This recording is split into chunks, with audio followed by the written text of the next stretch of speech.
What's up, everybody? So I'm back. So again, this video is going to be about the claims against the New York mayor's.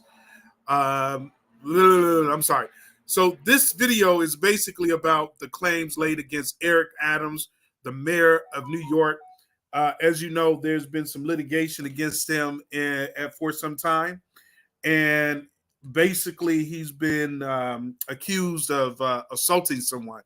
So I did a video, I think last week, and in that video we looked at the R. Kelly's appeal, and what I gave you my comments and thoughts about that. And this time around, we're going to look at Eric Adams. I think last week it was the first time in a very, very long time that I've done a video. So I'm coming out again to possibly do more videos, and this is probably just going to be one of the one video of many that I'm going to do. So without further ado, let's go ahead and get into it. Let me see if I can actually share the screen here. Give me 1 second. Where's the share screen button? Present. Share screen. Here we go. All right, so we're just going to dive straight into this. Let's go ahead and do it. So this is filed directly in the Supreme Court of the state of New York. And I've always wondered why some complaints go directly to Supreme Court while others do not. That's something to look into just from an educational point of view. I know that when Faith Rogers, the accuser of R. Kelly, actually made some of her claims, she went directly to the Supreme Court of Illinois. And typically, when you have a claim against someone, you go directly to the state court, the lower courts. So you would probably go to the county courts and file the claim. But I noticed that this claim, for whatever reason, goes directly to the Supreme Court. And I guess it'll be educational for us all to figure out why they went directly to the state Supreme Court. But anyway, so this claim is from Lorna Beach Mathura, and basically she's suing Eric Adams, the city of New York, and several other entities, right? So let's just go ahead and get into the lawsuit. So plaintiff Laura Beach Mathura, her attorneys, Guarded LLC, whose offices are located, we really don't care where the offices are located, so we'll just skip that part. This action is brought by the plaintiff under the Adult Survivors Act as the result of an essay assault perpetrated by the current mayor of the New York City, Eric Adams. Defendant Adams claims he would assist the plaintiff with an employment issue, only instead to drive her to a vacant lot and request OS from her, right? I don't really know how to, tackle these words on YouTube. There's certain things you can't say. But, he's basically pulling her to a vacant lot, according to this claim, to tell her, squeeze these and I'll help you. That's basically what this lawsuit is saying. Now, I should make out the fact that everything in this video is alleged. I don't know if any of this stuff actually happened. I don't even know if this is a legitimate lawsuit. I just grabbed this thing off the internet and I'm just reading it, right? So everything here is alleged, right? So it continues. When she refused, defendant Adams forcibly pushed the plaintiff's hand onto. Oh, Jesus Christ! This is the worst time to actually get a phone call. All right. So when she refused, defendant Adams forcibly pushed the plaintiff's hand onto his private parts, and then after she removed her hand, and then he basically played with himself to complete this, to complete the motion. And then when he completed the motion, he basically threw his bodily fluids on her, right? So again, people, you can see what's actually here. I'm trying to avoid certain keywords because I'm trying to avoid the YouTube strikes, and I'm trying to keep this video as clean as possible. But I think YouTube really should give us a break because we're really just reading lawsuits and we're analyzing these lawsuits, and the words are the words. You know what I mean? Why are you making us jump through hoops to avoid getting strikes when we're trying to educate and entertain at the same time? Anyway, In 1993, as an employee of the Transit Bureau of the New York Police Department, plaintiff sought help from defendant Adams in his capacity as a leader in the Transit Bureau of New York Police Department Guardians Associations, a fraternal organization formed to fight for the rights of employees and his capacity as a police officer. So this is really making him look like a creep. Now, I got to tell you, when I see Eric Adams on, on TV or YouTube or whatever, besides the fact that he looks like Mr. Magoo, he looks like a black version of Mr. Magoo. That's what he looked like to me. But besides that, he seems to be doing a pretty good job. He seems to be taking care of business. He seems like the type of mayor that no one has had in a very long time.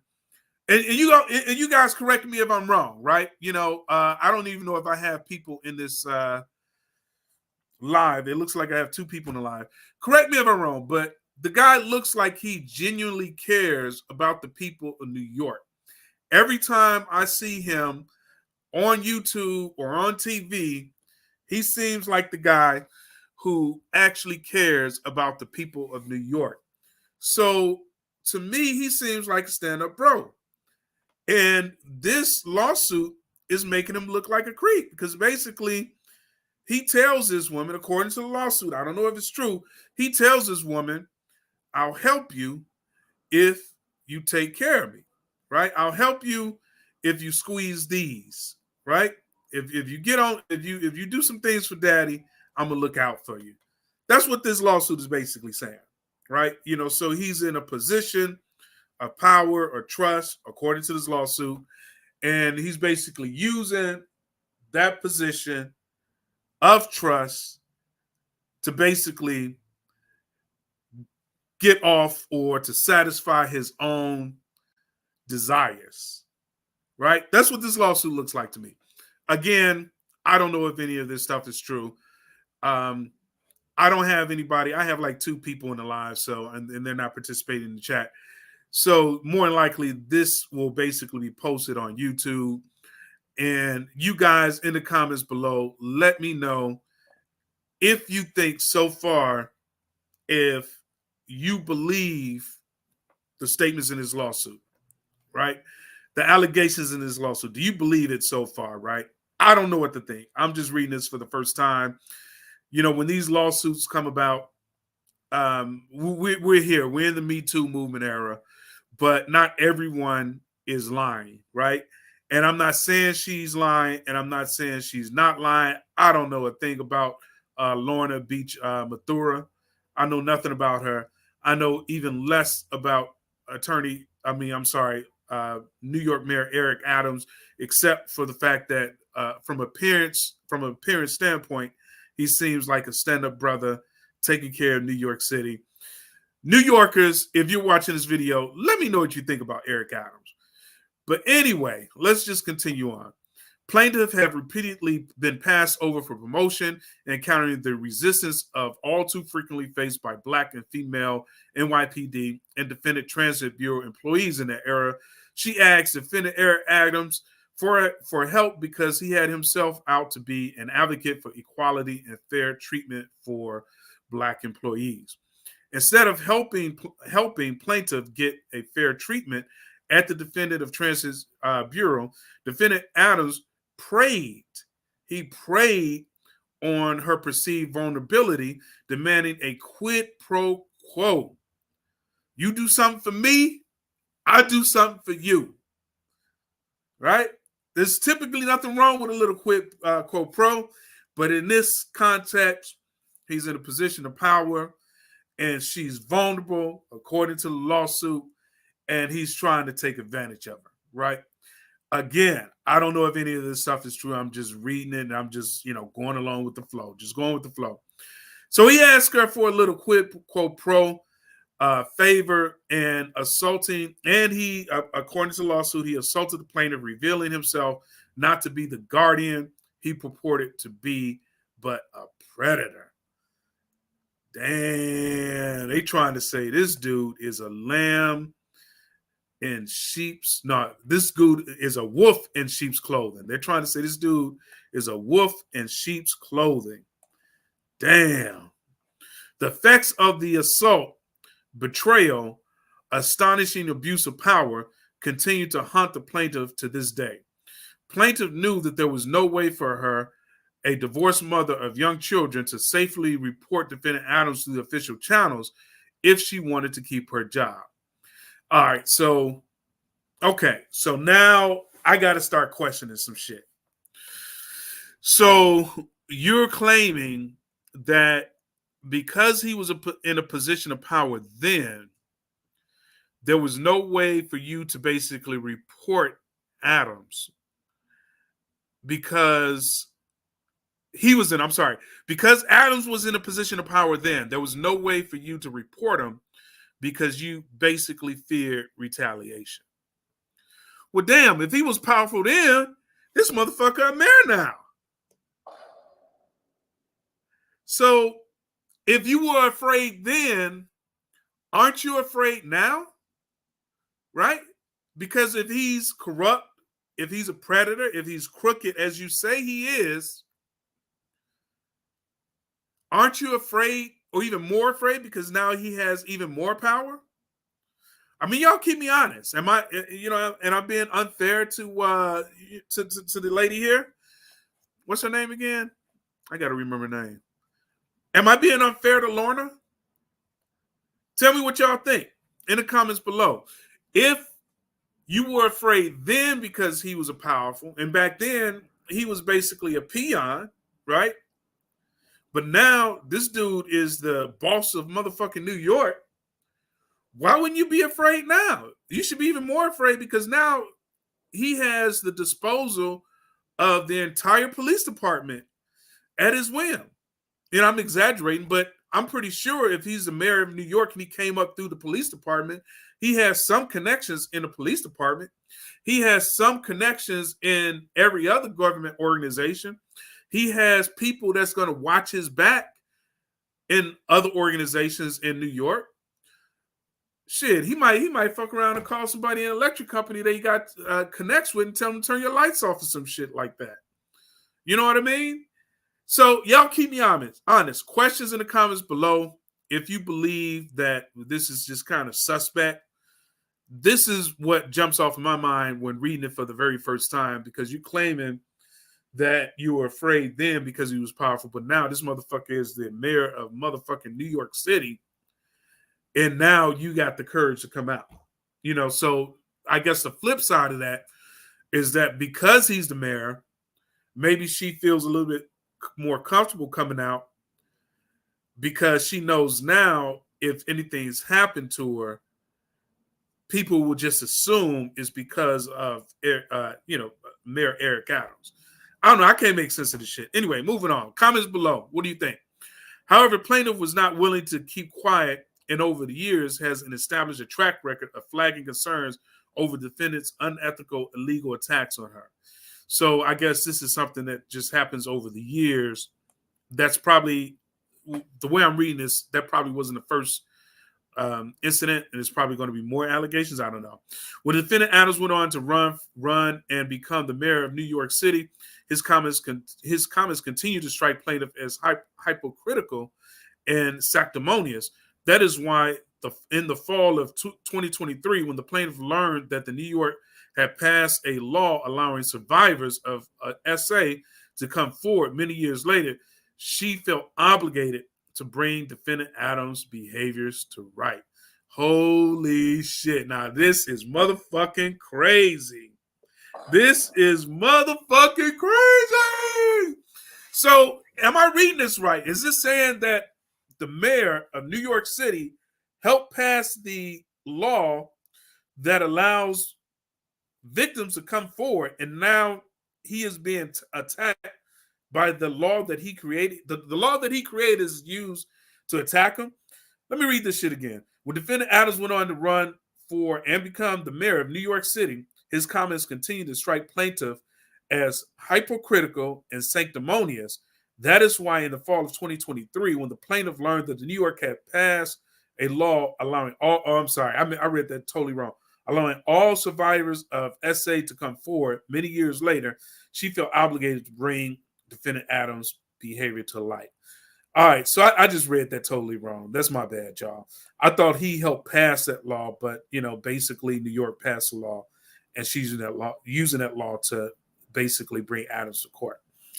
As is set forth more fully below, the plaintiff alleges the SA assault or SA battery, infliction of emotional distress, gender discrimination, retaliation, and SA harassment under the New York City and New York State human rights laws, and seek damages compensatory and punitive and commensurate with the life-altering impact of what she experienced at the hands of defendant Adams.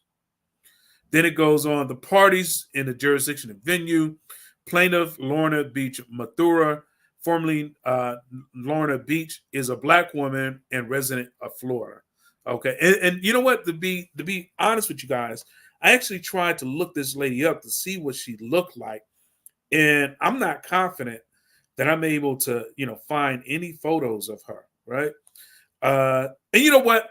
I was going to try to look up now, but I realize it may not be a good idea to be looking up victims of assault or alleged victims of assault and blasting their photo out there everywhere. But I'm just going to say I did try to look up. A few people popped up, and actually one photo of someone in Florida popped up, and I'm like, nah, that can't be her.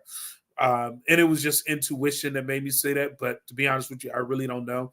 So I don't even want to begin to speculate to see what she looks like. And I don't want to be accused of doxing her, as they say. So we're just going to leave that be. But I'm pretty sure everybody else is going to go out there and look her up. So if you know who she is, send me an email, right? Send me an email or send me a private message. All right, then it goes on. During the relevant time period, plaintiff resided in Coney Island, New York, and was employed by the defendant, City of New York, in the Defendant Transit Bureau, which was known as the New York Transit Police Department, but upon information and belief has since become a part of the NYPD. Defendant Transit Bureau has multiple offices throughout the defendant's New York City, but on information and belief currently has headquarters at One Police Plaza Path, New York, whatever the address is, we don't care. During her employment at the Defendant's Transit Bureau, plaintiff became a member of the Defendant's Guardians. Defendant Adam was at all relevant times a New York resident and an employee of the Defendant of New York in the Defendant Transit Bureau. At all relevant times, Defendant Adams was a high-ranking officer of the Defendant's Guardians. Defendant Adams had influence over the plaintiff's terms and conditions of employment as an official within the Defendant's Guardians. Defendant New York City is a municipal corporation organized and existing by the virtue of the laws of the state of New York. The Corporation Council of the Defendants of New York the Corporation Council of the Defendant of New York is currently Silvius Hens Radix. The main office Corporation Council is located at 100 Church Street, blah, blah, blah, blah, blah, blah, blah, blah, blah. So honestly, I don't even know if we need to read all of this, because basically this is just establishing that all the parties are tied to New York. Either they were residents in New York or they had businesses in New York with addresses in New York. So therefore, because they lived or were in New York, the New York has jurisdiction over them personally, right? That appears to be what this is doing. So we didn't need to waste our time reading all this stuff. So we'll just go down to the summary of facts, right? Plaintiff is hired by the Defendant Transit Bureau as one of the only Black female civilian employees. Damn. So she was the only sister on the force, and she's saying that Eric Adams treated her like this. One of the only motherfuckers on the force who's Black and a female, and look what she got to go through.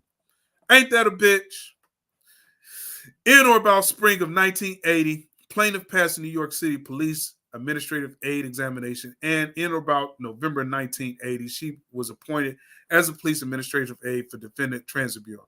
After training at the Defendant Transit Bureau, in the New York City Transit Police Academy, she was assigned to Central Records Book in Brooklyn in early 1981. In or about July of 1981, she was assigned to defend Transit Bureau District 34 on Coney Islands, where she worked for approximately July 1981 to early 1986. Her police administrative guide duties included taking incident reports, TP 67s, typing reports, filing, determining offenses under the New York Penal Code, answering the phone, assigning subway posts and patrol cars to District 34 police officers, handing out police radios, charging police radios, and occasionally doing roll call of all police officers at requested sergeants and lieutenants. Plaintiff endures a work environment of rife with SA harassment and racism. In the 1980s, female NYPD and Defendant Transit Bureau employees were openly subject to SA hostile work environment. Additionally, plaintiff, like other Black employees, routinely experienced racism. Plaintiff routinely observed other Black and female employees being subject to SA harassment and desperate treatment and being unfairly passed over for promotions. Despite the hostile work environment, plaintiff had a dream of excelling at the Defendant Transit Bureau and was determined to advance. Accordingly, she endured the pervasive discrimination and harassment. This sister got dreams.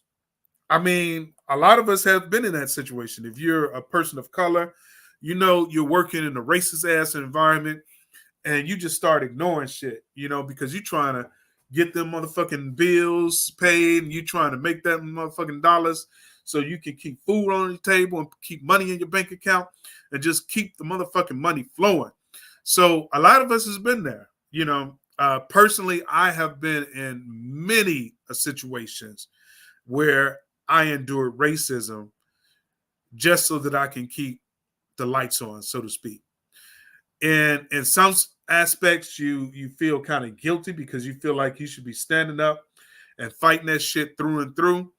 But on another aspect, you feel that you got to pick your battles, and there's no sense of standing up for a lot of petty shit that goes on day to day because it's basically tiring and it will just wear you down, and there's nothing you can do about it. So you just keep your head down and just keep working in hopes that there'll be a change. So I can kind of identify with this, and I can kind of believe it. I can imagine in 1981. I don't know what the police department in New York City was like in 1981 because I was in New York in 1981. But I can imagine Chicago in around 1981.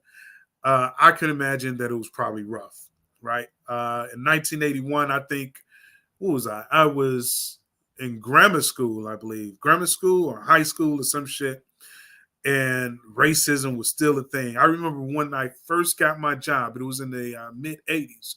My first job ever, I was working at Ford City Mall. I'll never forget this shit. So this had to be around 1986 or 85, somewhere around there. I don't remember. I was working for Ford. I was working in Ford City Mall for Toys R Us. And Toys R Us is way back on around Kedzie or Ford City Mall. It's around Kedzie, around that area. And I remember getting a job. I was excited to get a job. I had never had a job before. I had always made my own money because I was doing little things for people around the house. But we got police sirens coming through. Let me let these motherfuckers pass. Hopefully they're not coming to get me.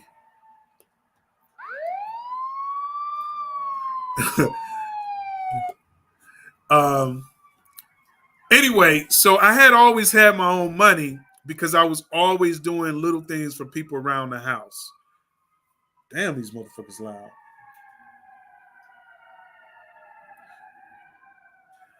So I had always had my own money because I was doing things like taking out garbage, cleaning out yards, going to the store for little old ladies, little shit like that, shoveling snow, little things that you do around the neighborhood to make money.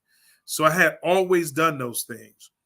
And I think it was time for me to transition after from doing stuff like that to making a little bit more money so I can, have a little bit more money in my pocket. So I get this job and plus I think I had just become like old enough to work or something like that. So I get this job at Toys R Us in Ford City, and I'm able to take the bus there because the bus starts running right after school, right? So, but the problem is the bus schedule slows down, and I think I'm up there 1 or 12 o'clock, even 12 in the morning, or one a.m. in the morning, and I'm trying to get home, and I'm like, shit, the next bus isn't coming into God knows how long. So I ended up walking up the street uh, instead of just sitting at the bus stop. I'm a kid. I got lots of fucking sugar running through my veins, and you know how kids are. We just can't. You just can't sit still. So I'm eating motherfucking Twinkies and drinking soda pops and all that shit. So I'm not finna sit down. So I start walking, and as I'm walking, I have cars of white people driving by calling me nigger. I'm like, what the hell? I'm like, why are they mad at me? I don't even know these motherfuckers. I ain't never seen them in my life. And they're just really just constantly driving by, calling me nigger. And it was kind of scary. But at the same time, I think I was just kind of like in a state of shock that I'm even in this situation. Then eventually the police comes, they pick me up and they're like, what are you doing in this area? I'm like, I'm just coming home from work. What do you mean? What am I doing in this area? And he goes, have you ever been in this area before? And I'm like, no, I just started this job, yesterday or whatever it was. So he goes, okay, we're going to give you a ride all the way up to Western. So they basically gave me a ride and dropped me off, I think, on Western, which is kind of where the black community starts. And then from there, I think I just eventually just kept walking. And the bus never fucking showed. So I ended up walking and walking and walking. And I ended up basically catching the train to get home or whatever. So I can imagine what it's like in the 80s in terms of racism. And I can only imagine that she probably more than likely experienced that on the job. So she's probably just trying to get by, and she's probably just trying to, keep her head down and make money and keep, roof over her head and food on the table, right? So that part I kind of believe, right? According to the 1984 NYPD annual report, even after NYPD aggressively began recruiting members of minority communities to become police officers, black officers made up to just 10.2% of the NYPD uniform officers. What the fuck? And female officers just 7.8%. What the? Let me read this again. Black officers made up just 10.2%. Oh, I see. I read that totally wrong. So black officers were only 10% of the police department, and female officers were only 7%, right? Upon information and belief, the relatively few female black civilian employees within the Defendants Transit Bureau enjoyed even less privilege than the black female officers.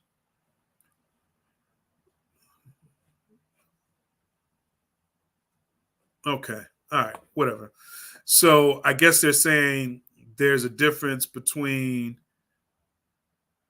black civilian employees and black female officers. Okay. Defendant Adams has been an outspoken critic of racism within the police department and the retaliation faced by employees who complain. It was widely known with the NYPD and the Defendant Transit Bureau that reporting or objecting to unlawful behavior could result in retaliation. In fact, Defendant Adams explained that employees who complain often experience repercussions, including being physically attacked. Whoa. It could be losing their jobs. It could be brought up. It could be losing their jobs. It could be brought up on department charges.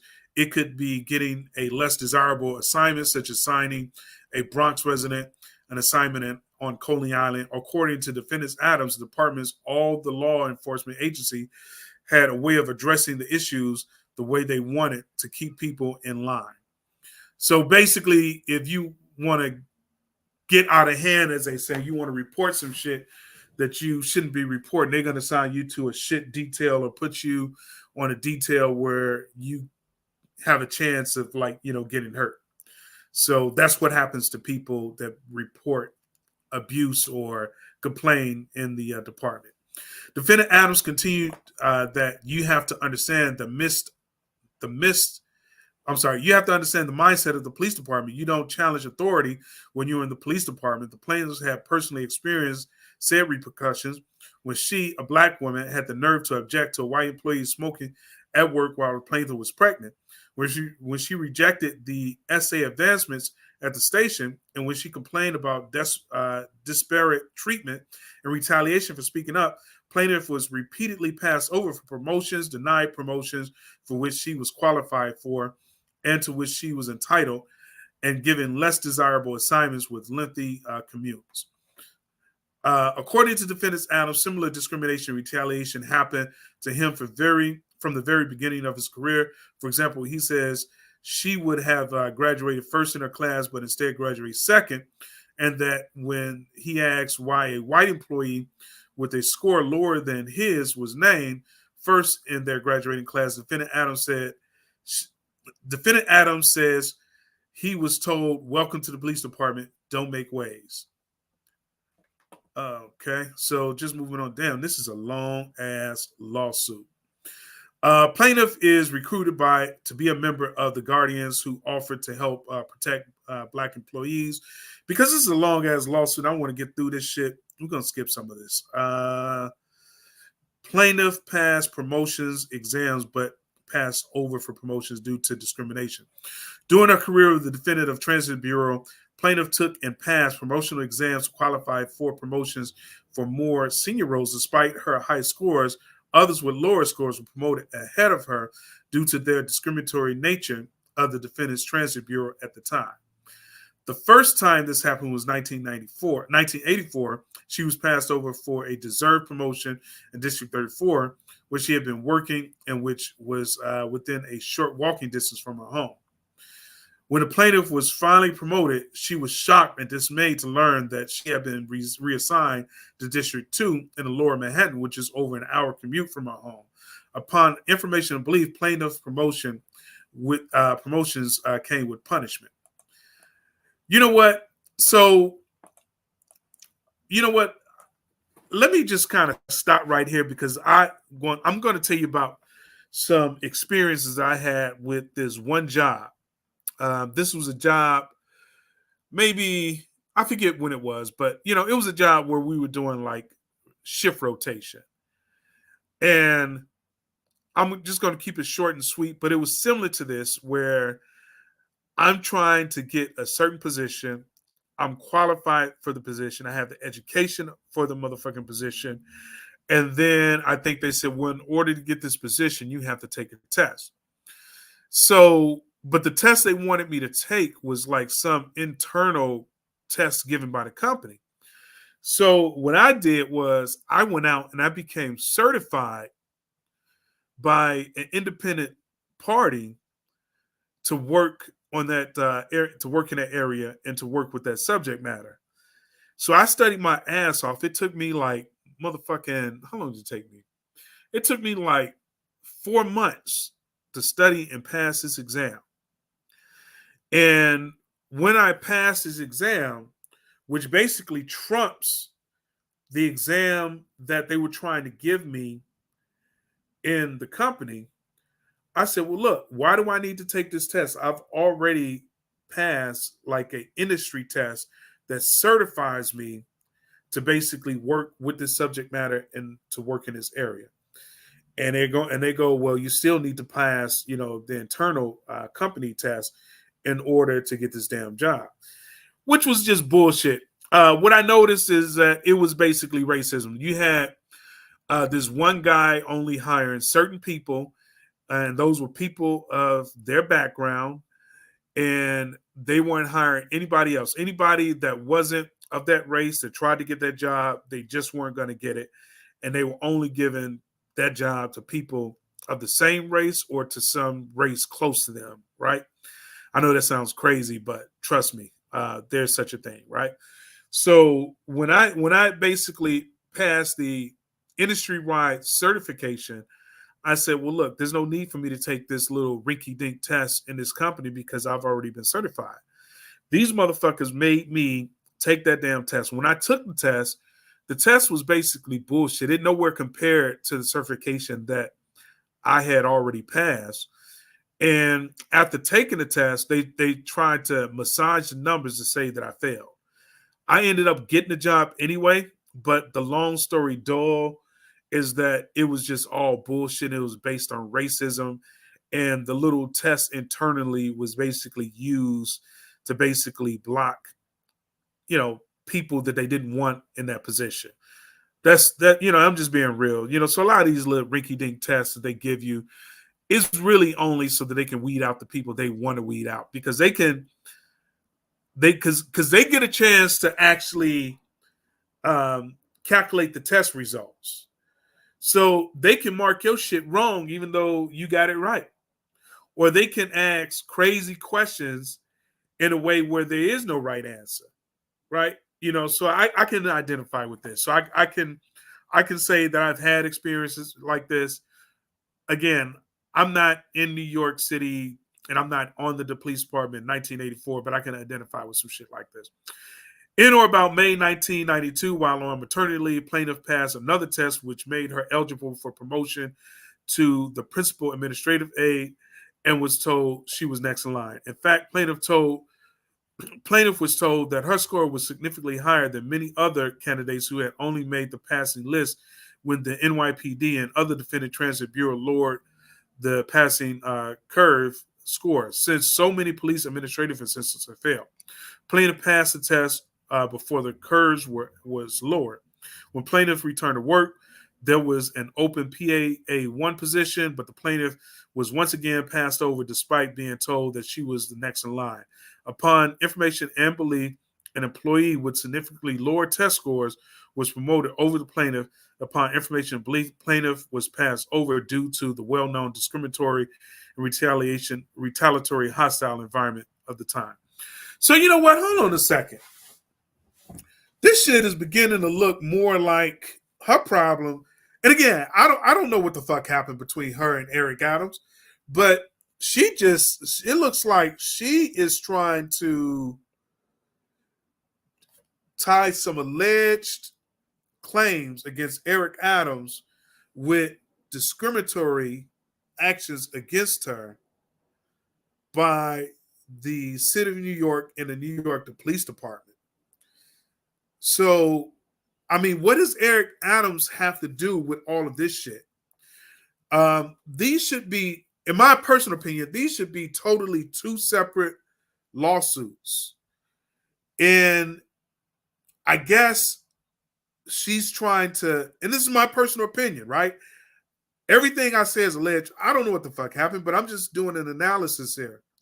To me, it looks like she's trying to use the alleged assault from Eric Adams to strengthen her claims against New York City and the police department. But here's a problem with this shit. Here's a problem. And this is my own personal opinion. You guys, let me know what you think in the comments below. Eric Adams is black. That motherfucker ain't got no power to do anything. He in the same motherfucking situation you in. So how in the fuck is he gonna be held responsible for this? I'm not saying that she's actually trying to hold him responsible for all of this, but to me, it seems like you're somehow trying to tie him into all this when he's basically in the same situation that you in. Sure, he may get a little bit more leeway, and I don't even know if this is true, but he may get a little bit more leeway as a black man as opposed to being a black woman. It could be possible. But for the most part, they're giving this nigga the same treatment you're giving you. He just probably knowing how to play the game better. So, but these are two separate things. Did he discriminate against you? I guess she did say he discriminated against her. I don't know. To me, it just seems like these are two separate things. You're trying to match two different things that don't match. Hold on a second here. Let me see. Harlem, New York. What's going on, man? What is going on? So you're from New York, Harlem, New York. I don't know how long you've been in here. Does any of this stuff make sense?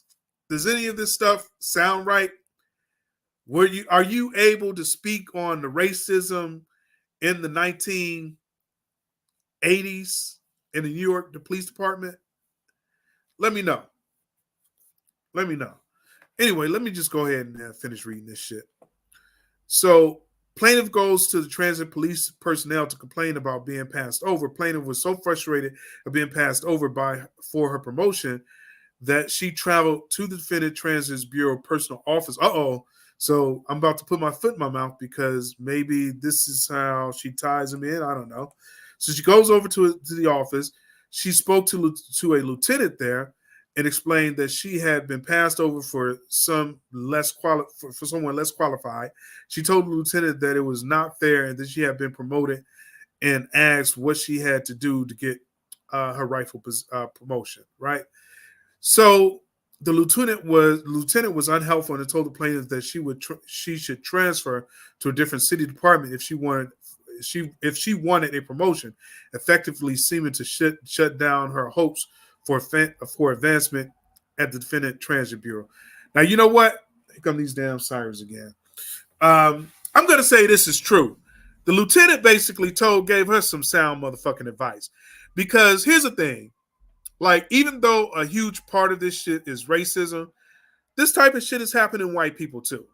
It's not just black people that gets into the situation where they're being passed over. The shit happens to white people too.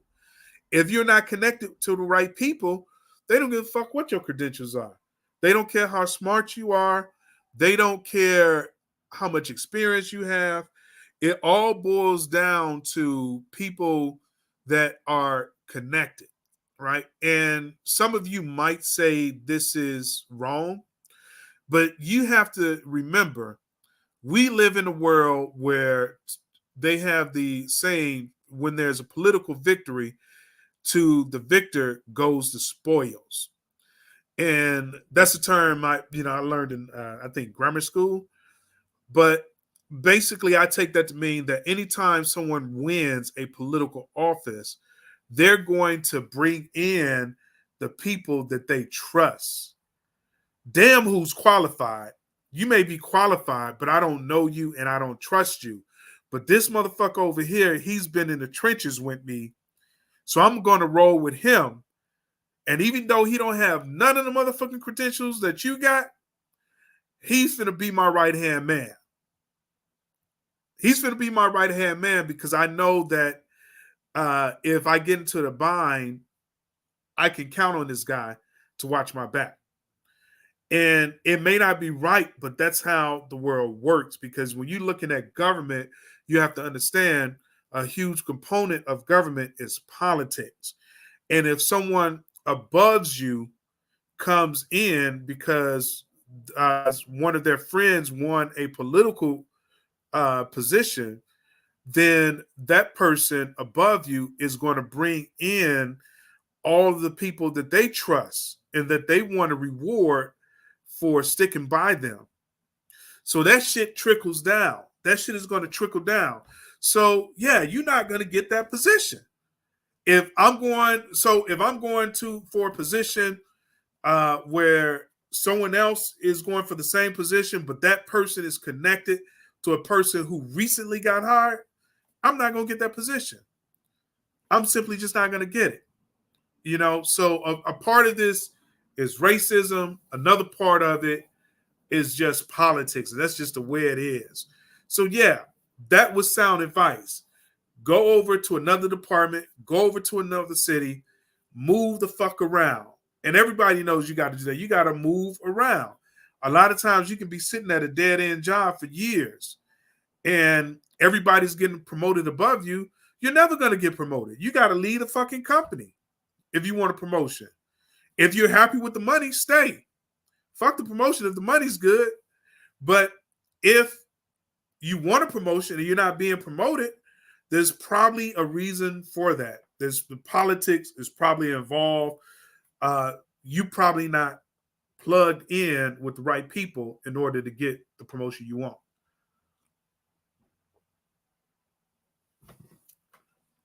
So yeah, it's a good idea to move around. So I think that was sound advice. Plaintiff bumps into then Guardian leader defendant Eric Adams and asks for help with the promotion. Okay, so this is where I put my foot in myself. Now she's going to tie it all together. Not long thereafter, plaintiff ran into defendant Eric Adams, who she had not seen in some time, but whom she knew from work and from the Guardians. Defendant Adams expressed happiness to see the plaintiff and chatted amicably. During their conversation, plaintiff realized that perhaps the Guardians could help her. Plaintiff turned the conversation to work and confided that she was deliberately passed over for promotion, that no one would do anything about it, and that she was warned that she would have to change departments if she wanted to be promoted. She told him that she had complained to no avail to the defendant's Transit Bureau personal office. She also told him that the last time she fought for promotion, she had been assigned to District 2, even though she lived so close to District 34, and that she thought it was punishment. Guardian leader defendant Eric Adams orchestrated an opportunistic situation under the guise of helping plaintiff get her promotion. Plaintiff asked defendant Adams if the defendant Guardians and he could help her get her promotion. Defendant Adams told plaintiff he could help her and offered to pick her up from work that evening and drive her home to Coney Island so that they could talk about getting her promotion. Plaintiff, who was so frustrated with the way Black and female employees were treated, were incredibly hopeful that defendant Adams and the Guardians would help her. Plaintiff got out of work that evening at approximately 7 p.m. and met defendant Adams, where he told her to meet him outside the subway station where she was assigned to work. Defendant Adams invited her to get into passenger side of his car, which appeared to be official police-issued car, and she did. Although defendant Adams was dressed in civilian clothes, including a jacket and a tie at the time, and not a police uniform, he represented to the plaintiff that he was on duty. Guardian leader and police officer defendant Adams drives the plaintiff to a remote vacant lot on the Hudson River. Oh, this shit is crazy. All right, so you know what? I take some of my motherfucking words back. I see how she's trying to tie in her frustration with the police department in New York City and racism with this alleged essay assault. It's going to be interesting to see how this turns out. I still think these are sort of two separate incidents, right? You're being discriminated against by the New York City Police Department, and then on the same token, you're being assaulted by someone in the New York City Police Department. Are they the same? Should they be in the same lawsuit? Fuck, I guess you can put them in the same lawsuit. I don't know. I'm not a lawyer, right? Defendant Adams begins driving the plaintiff, quickly realized that to her great discomfort, he was driving north and was not driving towards Coney Island as he had promised to do. Instead, he drove towards the Hudson River, the spot. I'm going to drive you to the spot. Yeah. Plaintiff asked the defendant Adams why he was going to the opposite direction, and he responded that he wanted to have time to talk with her. Shortly after, defendant Adams pulled into a remote vacant lot and drove in away from the street. Plaintiff grew nervous and scared as she realized what a dangerous situation she was in. She tried to assure herself that the defendant Adams was a police officer and a high-ranking member of the Guardians who was there to help her, but her anxiety remained. As he was parking the car, plaintiff grew even more alarmed and defendant Adams why he was parking in the... I'm sorry, I'm fucking this up. As he was parking the car, plaintiff grew even more alarmed and asked defendant Adams why he was parking the car. Defendant Adams responded that he wanted to concentrate on the plaintiff, on what the plaintiff had to say, and they did not want to be distracted by driving. Though it was dark outside and the vacant lot did not have any street lights. Plaintiff was still able to see inside the car from the ambient New York city lights. Oh, damn, this shit is getting crazy. This is some crazy shit, y'all. Do y'all believe this shit is true so far? And if so, what parts of this story do you believe is true? And I wonder, you know what? I guess I'm a skeptic, and I shouldn't be skeptical when people tell these stories. But I'm sorry, you do have a lot of false accusers out there. And I wonder if they were dating before, right? If they had dated before. And if they did date before, is this something that they have done before, right? Because motherfuckers leave details out, right? I'm not saying that they were dating before.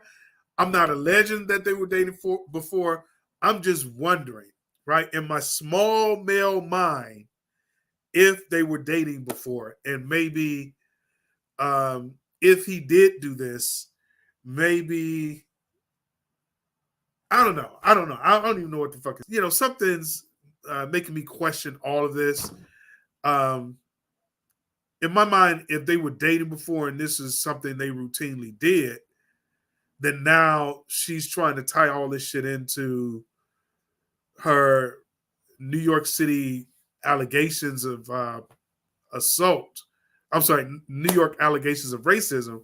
Then, this could all be bullshit. But then again, women hate when men question legitimate assault claims. And I don't know what the fuck to say here. I'm going to let you guys in the comments come down and, comment on this and tell us what you think about this whole allegation and tell us whether or not you believe any of this. I believe some of it. I believe that there was racism in the fucking 80s because everybody and their mama was complaining about racism in the 80s. Motherfuckers complain about racism now. I still experience racism now. So I believe the story about the racism, and I also believe the story about trying to get promoted. But what I think she is missing, that yes, there is racism, but there's also another element, and that element is politics. And that's what I think we as Black people miss. It's not solely racism that prevents you from moving ahead. Another part of it is politics and who you know and who you're cool with and whose team you're on. And if you ain't on nobody's team, then you can expect to never fucking be promoted. And if you're a leader, you don't have nobody on your team, you can expect to be a leader that's not fucking going anywhere. So yeah, there's racism, but another part of it is politics. So yes, I believe that part of the story. But this part about Eric Adams, to be honest with you, I'm just gonna come out and say it. I have no reason to disbelieve it. I just don't want to disbelieve every assault claim that comes up in the media. But on the same token, I'm just going to say I have no reason to actually doubt her. So I'll put that out there. It's just an amazing story. I guess it's just heartbreaking to see a stand-up, what I believe is a stand-up brother, but according to her, is just a hypocrite.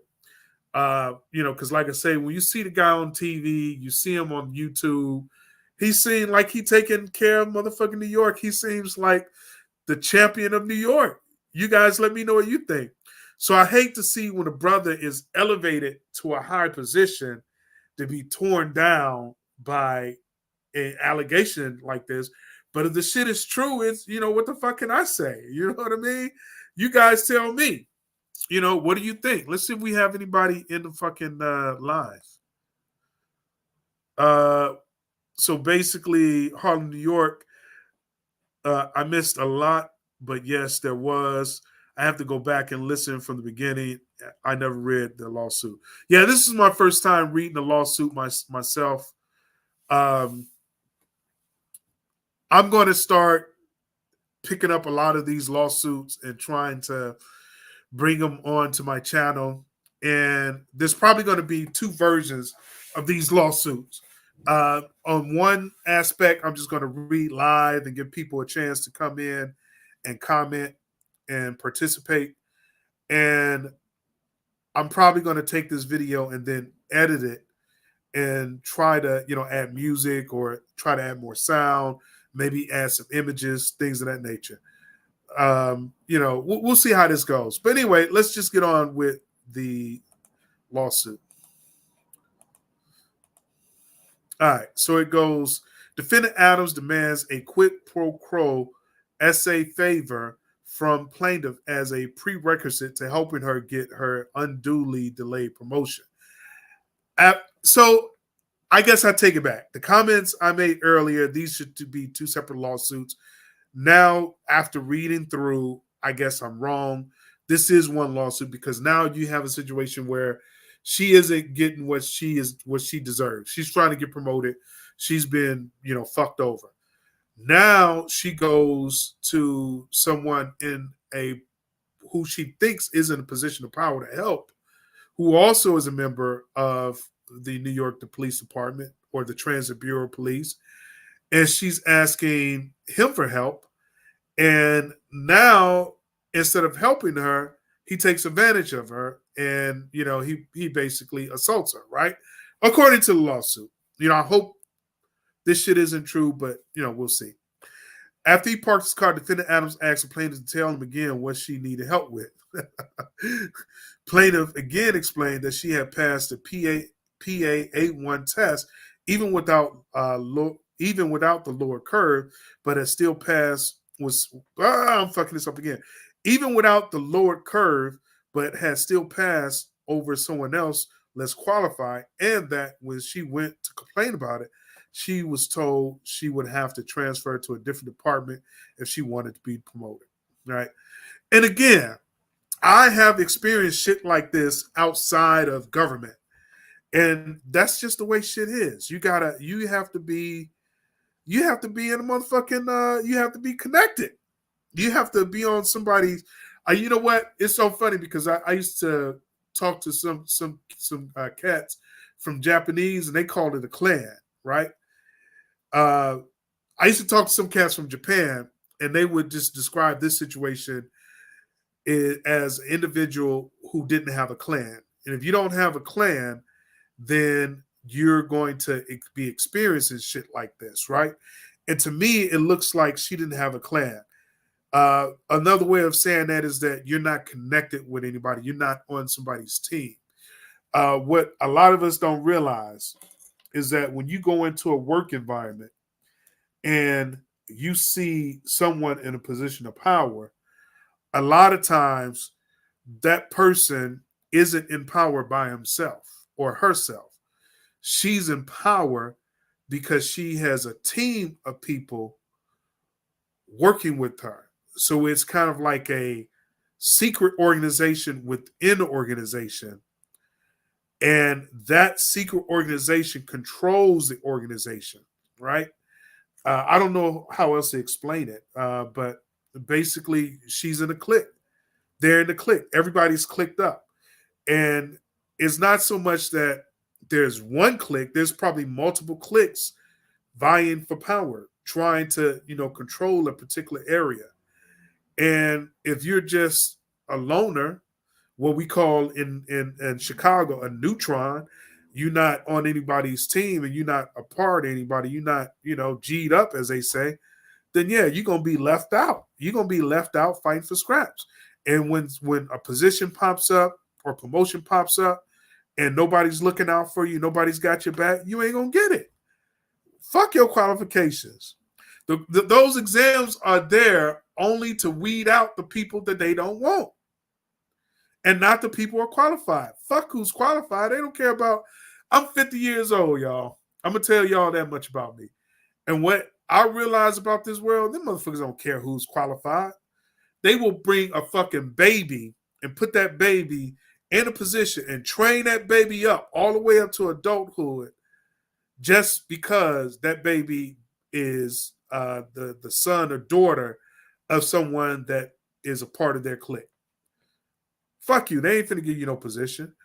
And like I said, a part of this is racism, but a huge part of it ain't got nothing to do with racism. I'm telling you. Questions or comments below on the video if you disagree, if you have anything you want to say about that. In response, defendant Adams told the plaintiff that he thought he could help her, but that he had also needed some help, and began rubbing his parts through his cloths with his hands. Plaintiff was horrified and terrified to realize that defendant Adams had got excited. Oh shit, this ain't funny, y'all, but I can't help to laugh off this shit. And man, I hope this shit ain't true. I hope this shit ain't true. Because can you imagine, you know what? Can you imagine, man, man or woman, can you imagine how pissed off you would be to be denied time and time after again for a promotion that you are qualified for, that you have the experience for, and that you have the education to support? You're pissed off because you're constantly being denied.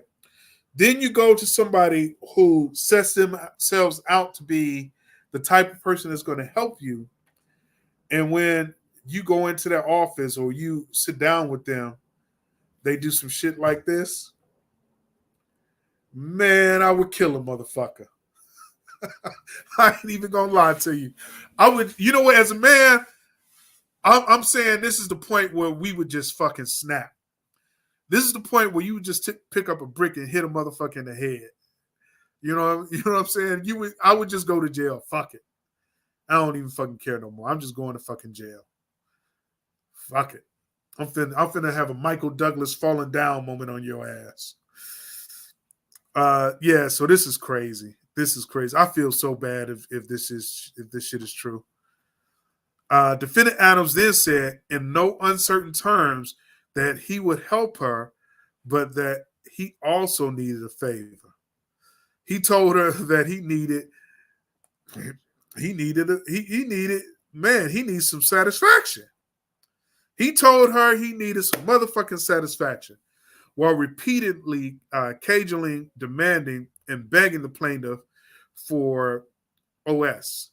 Defendant Adams unzipped his pants and pulled out the goods.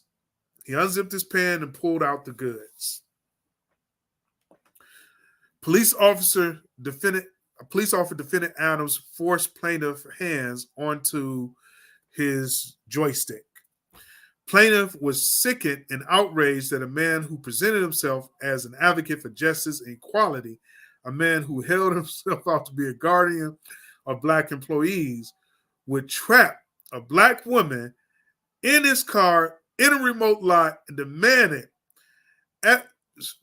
as favors as a prerequisite to helping her obtain fair treatment at work. Damn. This shit is fucked up. This shit is so motherfucking fucked up. You gonna do me like this? You really gonna do me like this? I mean, you supposed to be for the people. You supposed to be looking out for all the brothers and sisters in the police department. You supposed to be a guardian for justice. How you gonna break down and get me to do some shit like this? Are you serious gonna do me like this? You gonna do me like that? Let's see if we got anybody in the live stream. Oh, New York. How New York said he think there was 2 women. Damn. Well, in this particular lawsuit, it appears to be only 1 woman so far, because there's only 1 woman's name on the lawsuit. But if there's another woman, I'll have to look into it. But if you have some information, drop it in the live stream. Drop a link to the information in the live stream. We'll look at it live on the air. Defendant Adams revealed himself to be so hypocritical and so corrupt that the plaintiff feared that she would be attacked, but she tried to remain calm. After she repeatedly and adamantly refused, Defendant Adams demanded favors He assaulted the plaintiff by grabbing her hand and placing it over his exposed joystick. He then told her to give him a massage. Give him a massage. Yeah, look, you need some help. I need some help too. Go ahead and give a nigga a little massage and I'll help you out. Help a nigga out. We both need help. Plaintiff, stunned to find herself trapped in the car with defendant Adams in an abandoned lot, was terrified. She did not know what to do. She knew that she did not want to be forced into a S encounter with defendant Adams, though she realized that denying defendant Adams quid pro quo demands for S favors was likely to create even more work problems for her. Plaintiff found the courage to forcefully refuse him. She grabbed her hand away from defendant Adams' joystick and out of his hands and repeatedly said no to him. After plaintiff pulled her hand away and said no, defendant Adams continued to play with his joystick. Damn! She making Adams look like a creep. She making him look like a creep. Tell me what y'all think. Do y'all think he did this? Y'all think the black Mr. Magoo did this? I don't know. Everything in this is alleged. I don't know if it's true. I don't know if it's not true. I'm just going to rely on y'all to tell me what y'all believe and what y'all disbelieve.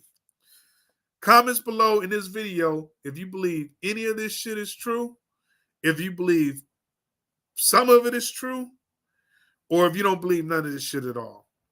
Plaintiff was frightened not only due to the defendant Adams' appalling conduct, but also because she knew that as a police officer had at least one loaded gun in the car. Plaintiff sat in stunned silence and feared she was. I'm sorry. Plaintiff sat in stunned.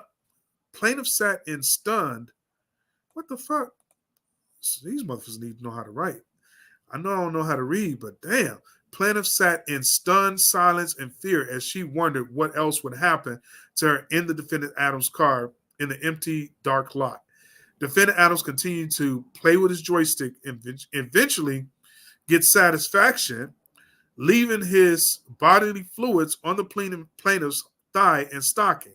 Although repulsed by being forced to witness this action and from being forced to touch his joystick, plaintiff was relieved when he zipped his pants up and started the car.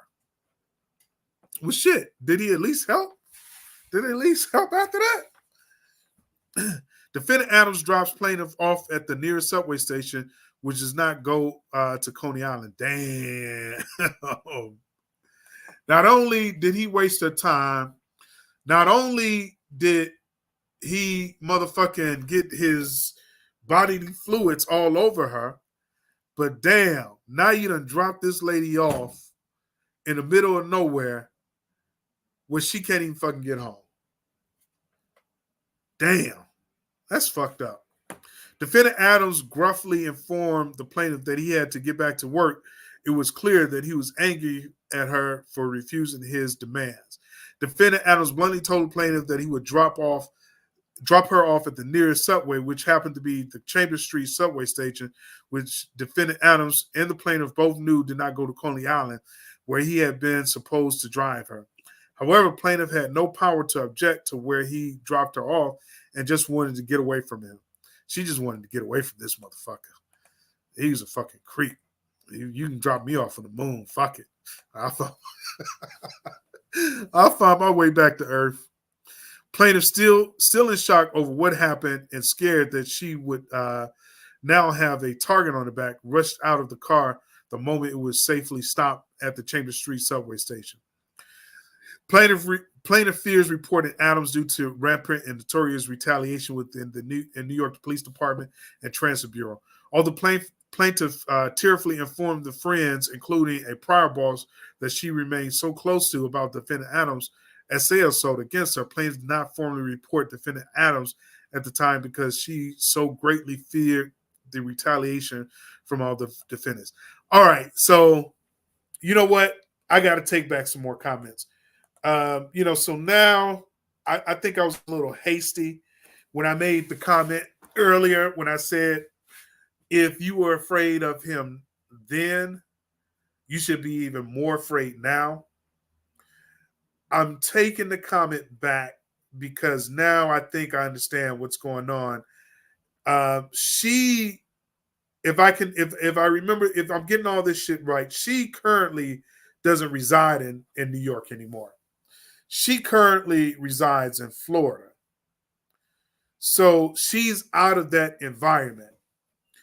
And I guess she didn't report it then because she was already being fucked over by the New York Police Department because of racism and politics. And if her thinking is probably that as she reports this, now the black police officers won't even fuck with her, right? The black police officers won't even help her, right? So she in this situation don't know what she's gonna do. So no, she's not gonna report it, right?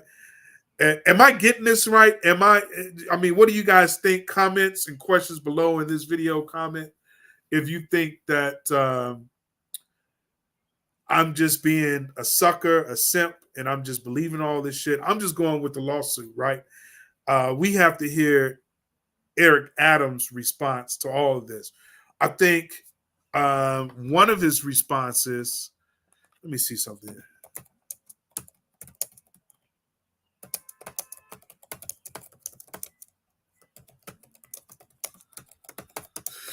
I think his main response in his first public comment since former colleagues sued him for essay assault, New York City Mayor Adams vehemently denied the allegations since he did not remember even meeting the woman who says he attacked her in the parked car more than 3 decades ago.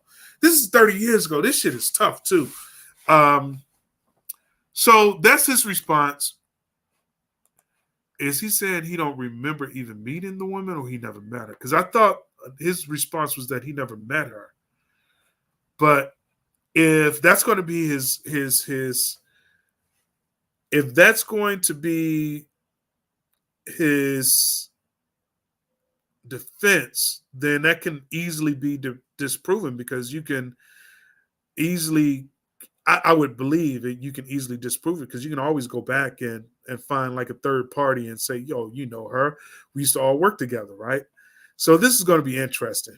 You know, I can't wait to see how he responds to this shit.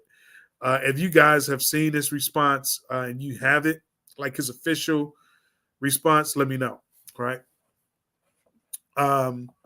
Plaintiff's rifle promotion continues to be denied after defendant Adams' essay and quid pro quo demands. The plaintiff was repeatedly denied for her rightful promotion. Although she continued to ask for her promotion, plaintiff felt defeated and terrified and feared running into the defendant Adams again on a daily basis.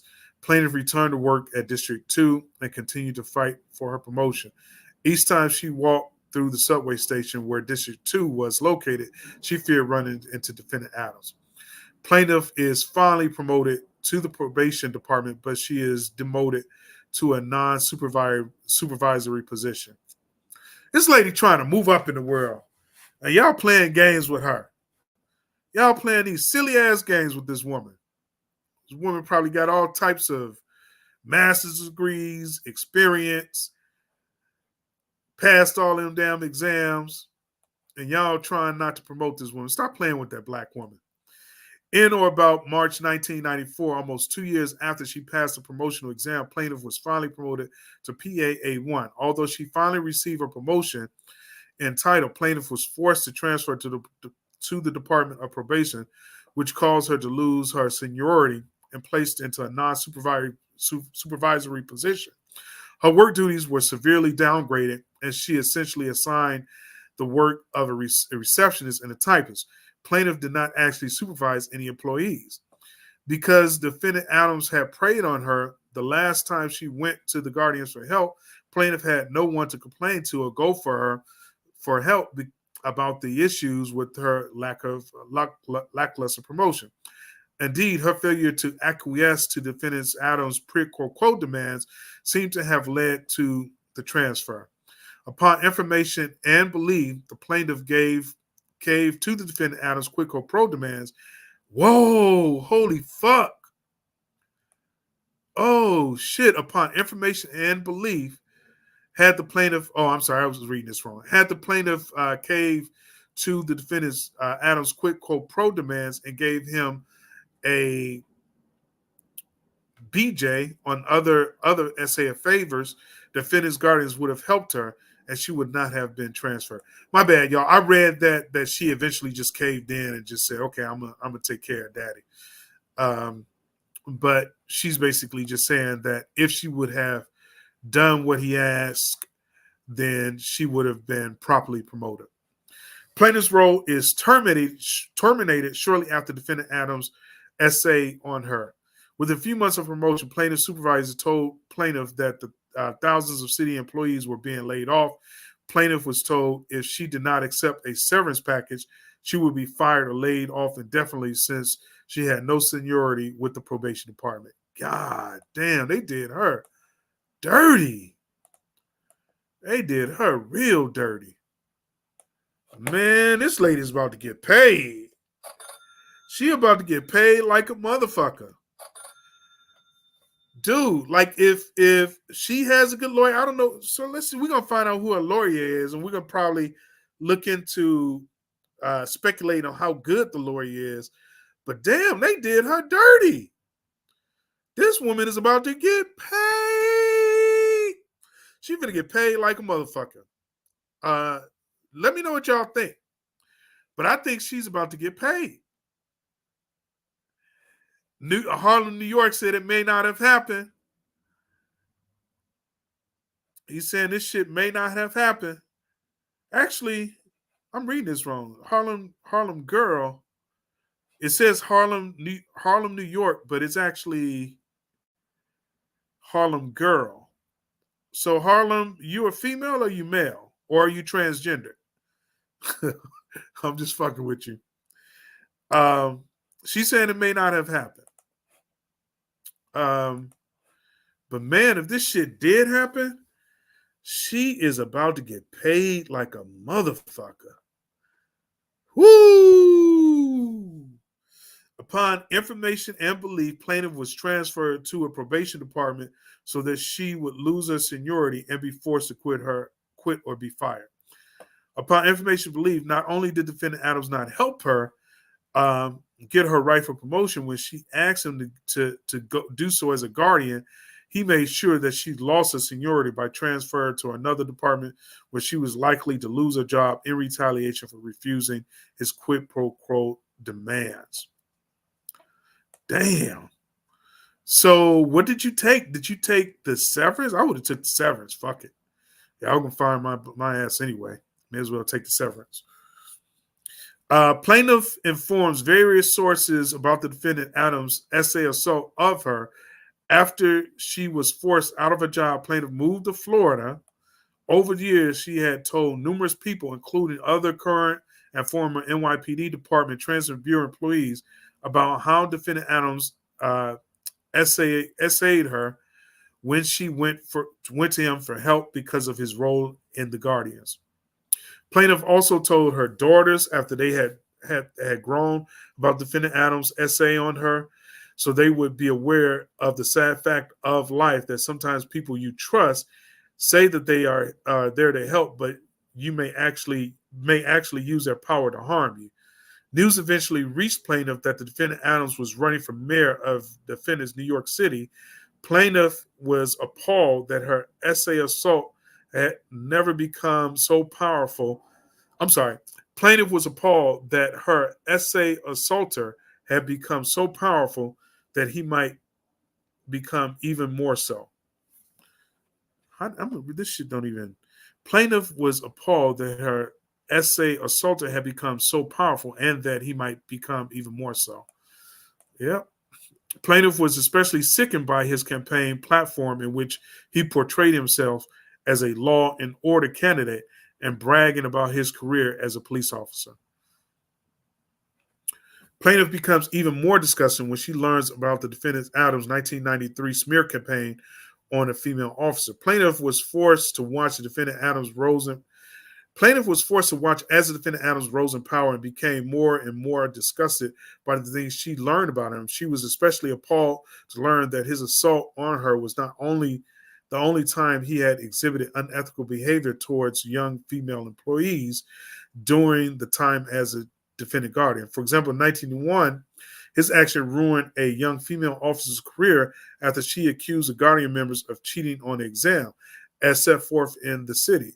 The examination of the record shows Adams publicly questioned the female officer's credibility after she told the Department Internal Affairs Unit the guardian member was secretly receiving test answers to become to the upcoming exam. Adams accused her of making up the cheating allegation to get back at married transit police lieutenant who had supposedly rejected her essay advances, and the future politician trotted out the bathing suit picture in attempt to bolster his claims.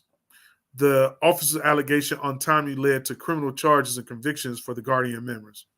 Plaintiff learns of the Adult Survivors Act in 2023. In 2023, plaintiff learned about the Adult Survivors Act, a one-year window that had opened in November 2022 to allow victims of past essay assaults to sue their assaulters. The act was passed in law in May 2022.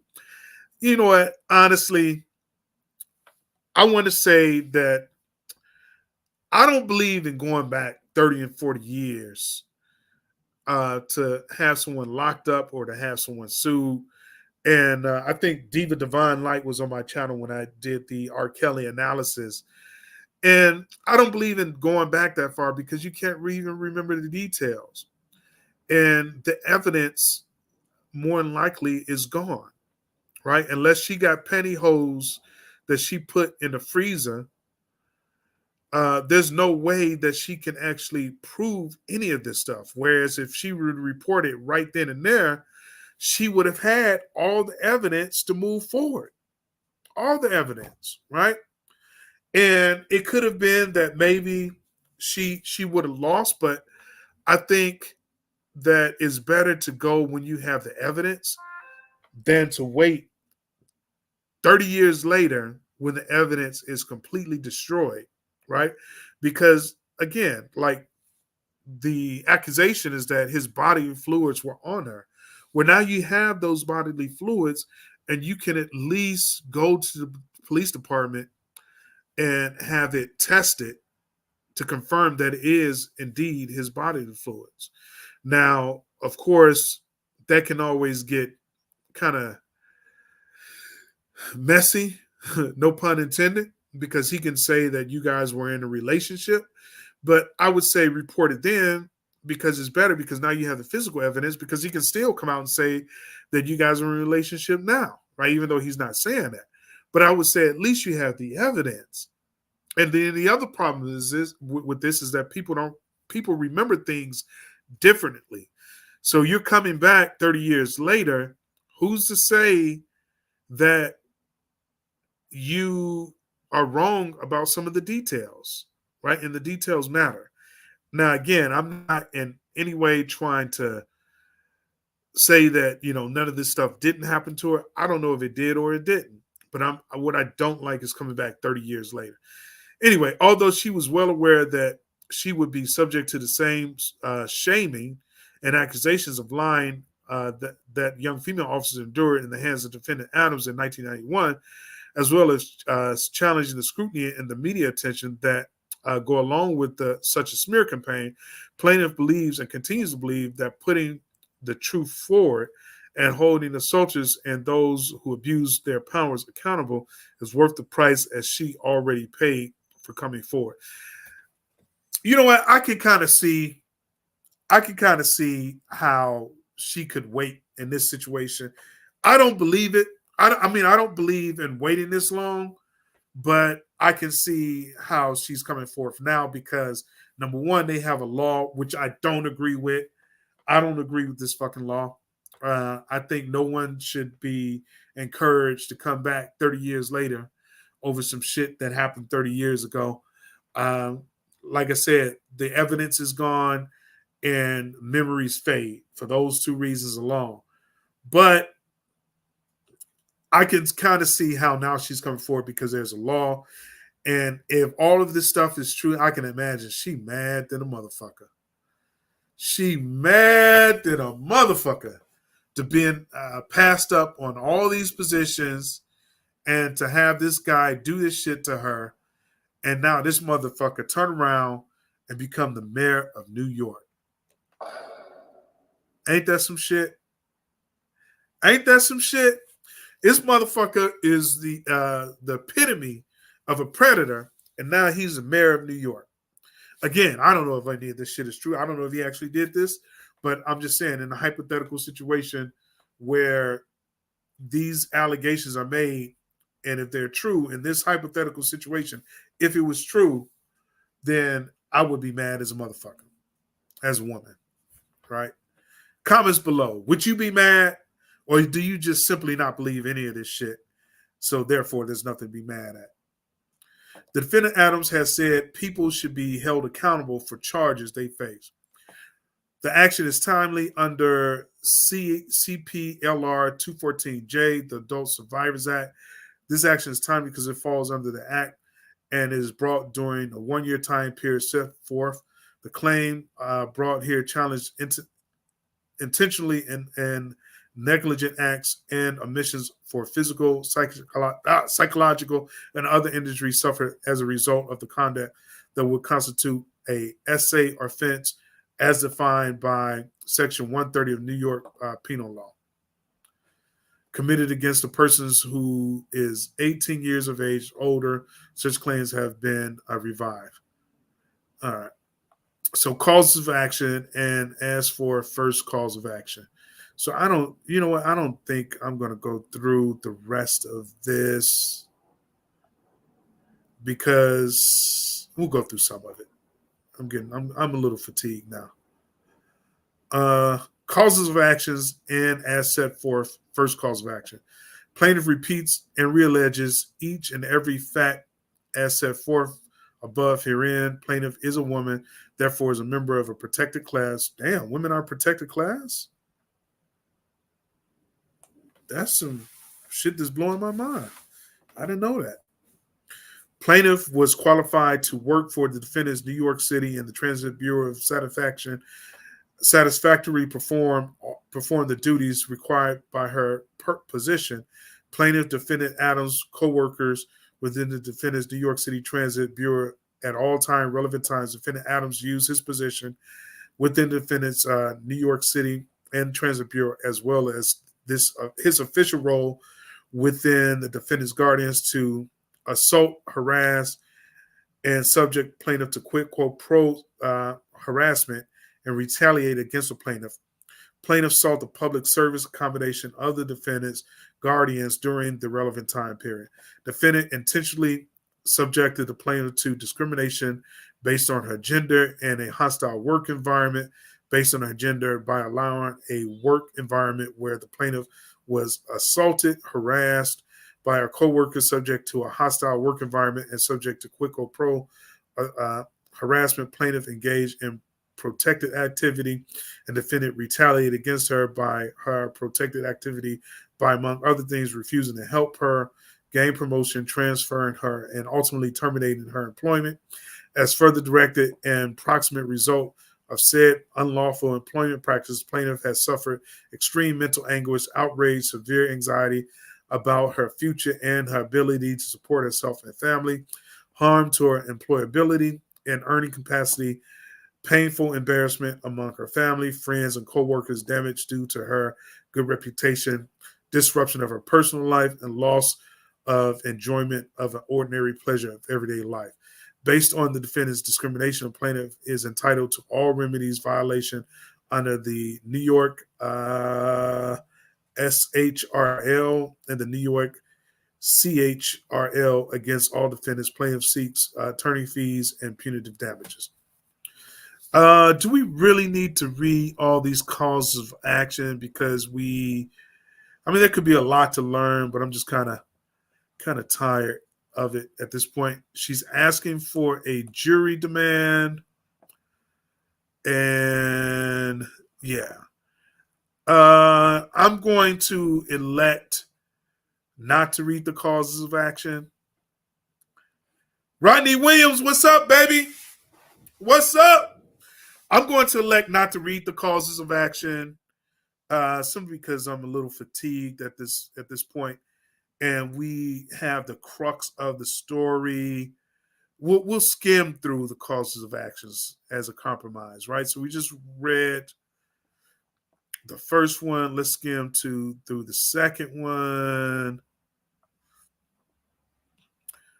First, as for the second cause of action, plaintiff repeats and alleges all and each and every fact set forth in the herein above. As a direct proximate result, defendant Adams' discrimination, essay assault, plaintiff has suffered and continues to suffer damages, including compensatory damage and severe mental anguish and distress. Third cause of action, plaintiff repeats and realleges all and every fact set forth here and above. Basically, what's different in here?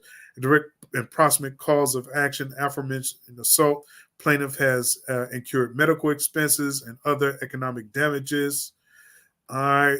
The fourth cause of action, plaintiff has sustained and will continue to sustain serious psychological injuries and emotional distress. She mad to the motherfucker. She done fucked her head up with all this shit. She damaged. Right? She's basically damaged. She says she sustained serious psychological injury. She sustained serious psychological injuries, emotional distress, and mental anguish, embarrassment, and humiliation. And you know what? Reading this story, hell yeah, she suffered, right? And you know, she's thinking about this shit and probably will think about this shit for the rest of her life. Now, as a black man, I don't go see psychiatrists, partly because I can't afford no damn psychiatrist. But I can see how this shit happened to me as a black man. I would go to a motherfucking psychiatrist and say, shit, I need some help. I need somebody to talk to over this shit. But you know what? Seeing a psychiatrist is kind of tricky because I don't even trust some of them motherfuckers.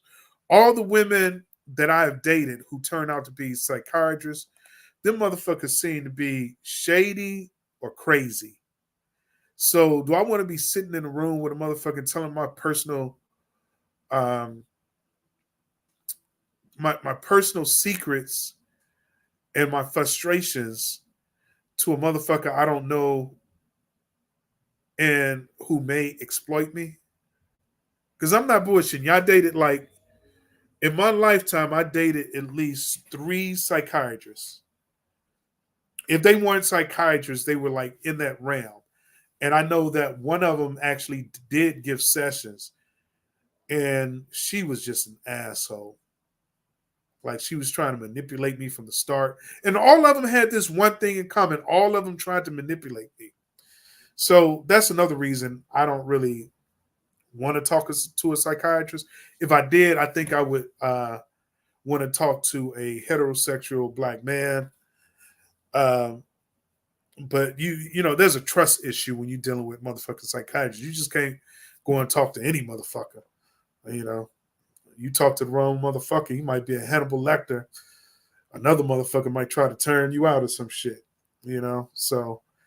But yeah, you know, reading this story, looking at the drama that she's going through, I can see how she has psychological injuries.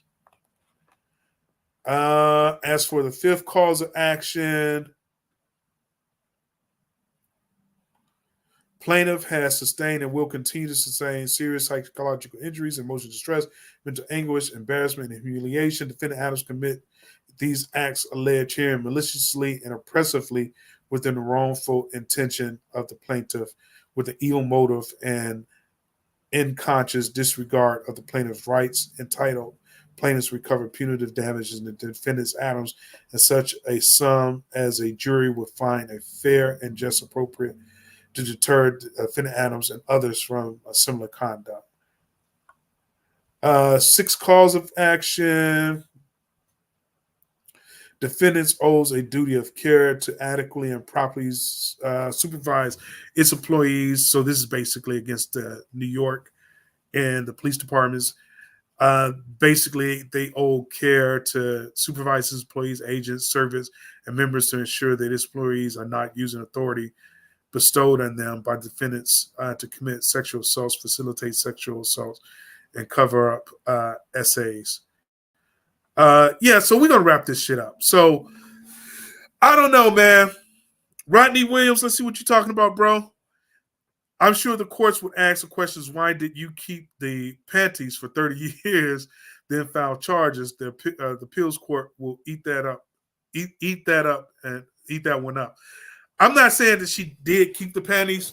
I'm not sure when you came in on this, but I was saying that she should have came forth when it all happened, and therefore, like, the bodily fluids would actually be on the panties. And to me, it just seems like a stronger case coming forward then, instead of coming 30 years later when you don't have it, unless she kept them motherfuckers in a freezer to preserve it, which was pretty much a joke. Because I know you remember that situation with Bill Clinton, and old girl had kept the shirt in the freezer as evidence. So I don't know. I don't know if any of this shit is true. I don't know. I do believe some of it, like the racism part, is believable. Her being turned down for positions is believable. The only thing that I would probably question is whether or not, Eric Adams actually did all this. It could have happened. It could have actually happened. I don't know. I guess the jury will just have to decide this one. We're going to wait for it to go to the jury. I think if Eric Adams is smart, if any of this shit is true, like, for example, maybe he just tried to date her and she made up the rest about the SA assault, I would still try to find a way to basically settle the lawsuit, right? And even if I have to give up basically everything I own, I would try to settle the lawsuit, because you want to make shit like this go away, right? You want shit like this to go away. Like, let's say it could have been a situation where he just tried to date her, right? He just tried to date her. He was like, "Girl, look, you're a little hottie with a naughty body, and I respect you as an officer, but I would love to spend some time with you. And as your man, I would provide and protect you, and I would go after shit like this. Let's date. You know what I mean? Let's go out, have a drink, and just have a nice little romance. And I'll look out for you. If it was a situation like that, just settle, right? I'm not saying this, right? This is why you shouldn't date people you work with, because of motherfucking allegations like this. But if it was a situation like that, then just settle, right? Because by you coming out and insisting that you don't remember ever meeting the woman, she's gonna trick your ass, because she said she had told this story to friends, and if she can prove that you knew her, then who gives a damn what you remember, right? Who gives a hot damn what you remember? And maybe he's trying to play up the aspect of the statute that allows a person to come back 30 years. Maybe that's going to be his defense. I don't remember this shit ever happening. And if nobody can, like I said, if you can't remember the details, it's like, how can you defend yourself against a lawsuit like this? Are you incompetent to stand trial at that point? So this shit is going to be very, very interesting. I can't wait to see his response to this lawsuit. If he responds to this lawsuit and I don't pick up that response, you guys remind me in the comments below this video to pick up the response to this lawsuit and read it back on YouTube. But that's pretty much going to be it for this video. I just wanted to come out and run through this lawsuit to, figure out what you guys thought about the lawsuit. Do you believe her? Do you believe Eric Adams could do something like this? Do you believe Eric Adams is a stand-up brother? Let me know what you think. Questions and comments below. I have no fucking idea whatsoever. I don't know what to believe. I'm just here, reading the lawsuit. But definitely questions and comments below. Thanks for watching. Please like, share, and subscribe. Holla.